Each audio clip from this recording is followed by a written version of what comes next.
Hello children. So yesterday some of you have posted me doubts, like I think 6th,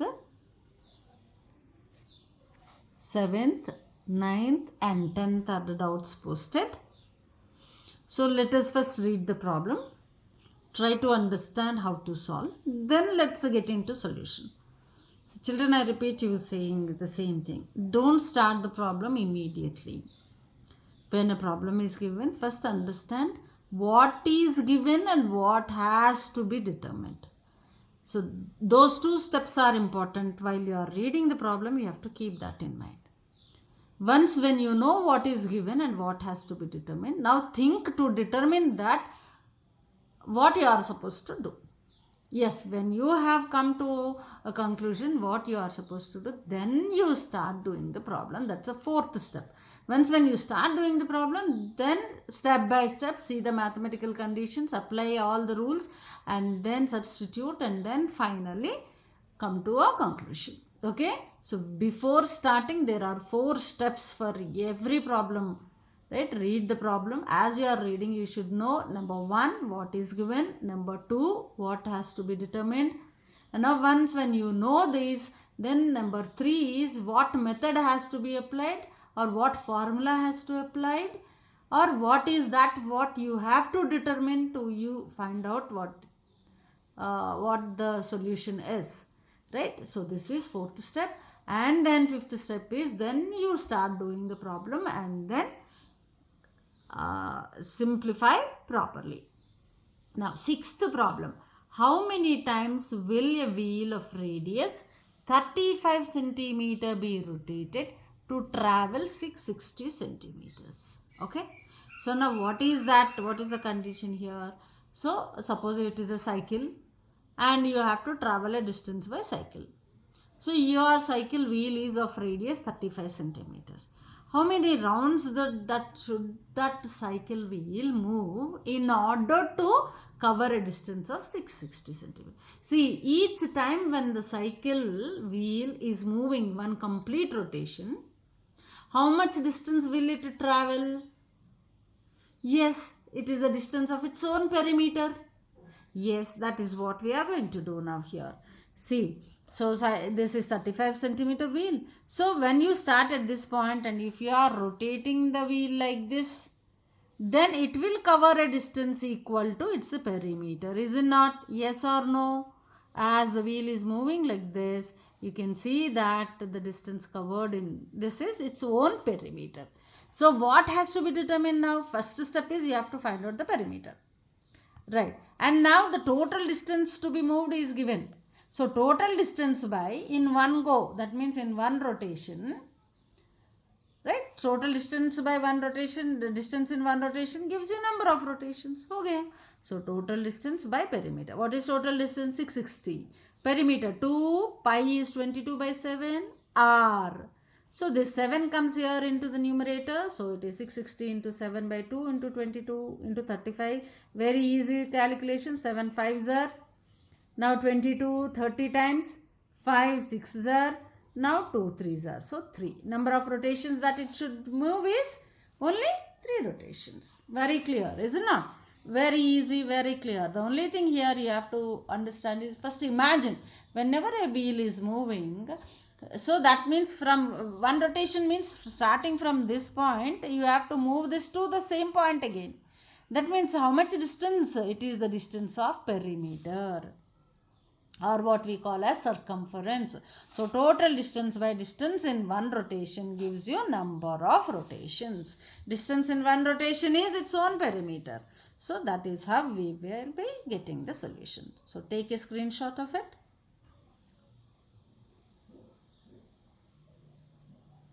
Right. So now let us see the next one. So these are the doubts posted by you people to me. Right. So listen carefully. Ratio of diameters. Seventh problem. So very silly problem. This I don't expect from you, this seventh class batch, to post me such a doubt. Now see, the ratio of diameters of two circles is 3 by 4. What should you write? d1 by d2, that's all, is it not? हो गया. Write it down as d1 by d2 is 3 by 4. Now find the ratio of their circumference. What is the ratio of the circumference when diameter is given? Pi d. Is it not? 2 pi r or pi into 2r, that is pi into d. So pi d1 by pi d2. What is that? Pi will get cancelled and you will be left with d1 by d2. See, children, come on. Think. See, the quality of the doubt you are posting makes me realize that you are not putting your full potential while you are doing. Okay? You are anyhow doing. I appreciate this 7th class batch really, that you are doing very well. But do it with commitment, yeah. See, you are doing it something like that by force if parents are asking and you are doing. No, please don't do that. You are so sweet children. You can do it by yourself with interest. Right? So now see this one. So what is given? d1 by d2 is equal to 3 by 4 is given. What has to be determined?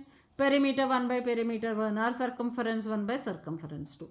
Pi d1 by pi d2. Pi will get cancelled, is it not? Which is equal to d1 by d2. So what is the ratio of the perimeters? It is 3 by 4. So therefore, conclusion. Therefore, ratio of circumferences is equal to circumferences is equal to 3:4. Okay. So silly, is it not? Yeah, okay. So nothing will happen. But anyway, what I mean to say is, some things you should not depend. When you start depending, you will be dependent. You will become dependent always. No, every one of you from your class are very good enough to grow very independently, think independently, and apply the concepts to the problems. Okay. So now the next one which is asked is 9th problem, right? So let's see what the 9th problem here is. The minute hand of a circular clock is 15 centimeter. Now what is the point? Radius is given. So minute's hand will be moving in a circle, right? Here the point here is, to make 1 hour, what is the distance traveled? To make 1 hour, first of all, we should think how long or from where to where the minute's hand to move. So in a clock, for 1 hour to become, minute's hand should complete 1 rotation. Yes or no? Yes, absolutely. One rotation means how much distance? Perimeter. So we will find out the perimeter. Okay. So I am not simplifying it. It's your part to simplify. I am only giving you the concept, children. So now in a clock, you will have seconds hand, minutes hand and hours hand. Is it not? Minutes hand is of medium size. And when this is 15 centimeters is the length of the minute's hand. So therefore it covers the tip of the minute's hand will be moving along the circumference of this. And now here when the minute's hand completes 1 rotation, then the time will be 1 hour. So therefore 1 rotation means it should cover a distance by its perimeter, which is equal to 2 pi r. Now you substitute the values, right, and then simplify. So it's up to you. 2 into pi, you can take 3.14. It is given in your book. Or you can take 22 by 7. So into 15. Right. So solve this one and then give me your answer.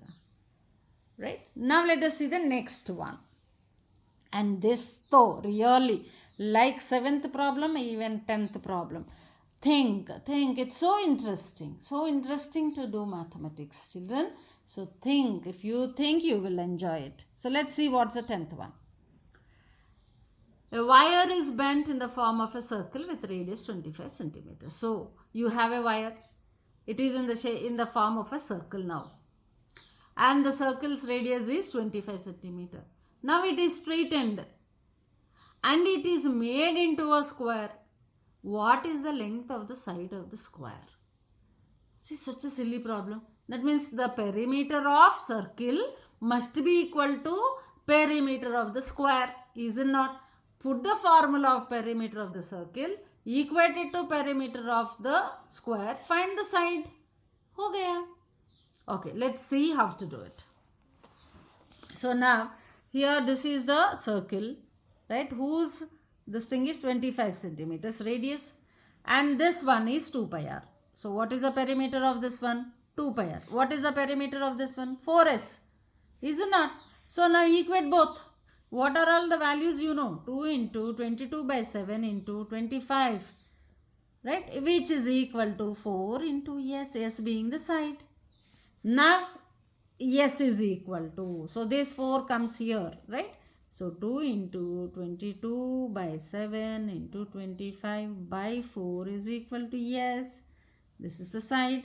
Now you know how to simplify it. Simplify and post me your answers. That's all. This is how you have to do it. Why? Because see, this wire starts from this point and ends at this point. That means it is having a length of its own perimeter. Got it? 2 pi r.